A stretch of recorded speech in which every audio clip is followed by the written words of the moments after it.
The first programming language you learn is the hardest one. Oh, by far. Because like threefold at least. Yes, because it's like you talked about just being thrown into JavaScript and then learning it. Mm-hmm. If you hadn't known Java beforehand, I don't think you necessarily would have been able to just get thrown in and been able to figure it out like you did. Because then it's not an issue of figuring out the syntax; it's an issue of like, what the hell is a for loop? What is this? Mm-hmm. You know, as opposed to just like, okay, this is for each blah in blah, as opposed to do while blah. You know what I mean? Like it's. I was gonna make the comparison of like English to Spanish, but it's not the same. No, thing. I was literally just about to take that because you learn one language like English and you know all of the rules for that language, and then when you go and you learn Spanish, they say this is a preposition. Oh, I know what a preposition is. I learned those in English. This is a noun. Oh, I know nouns. Those are English. Yeah. And then the more languages you learn, the more you understand linguistics as a whole. Mm-hmm. So for programmers, it's not learning prepositions. It's not learning nouns and pronouns and male versus female.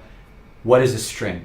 What is a for loop? Mm-hmm. What is an if statement? What is an import? Those are all things that we understand, and once you understand that, what does that look like in Java? Mm-hmm. What does that look like in JavaScript? What does that look like in Python? It's learning the first one is understanding how it's all applied, and then the more you learn, the more you understand the linguistics, like the high level abstract, the theory.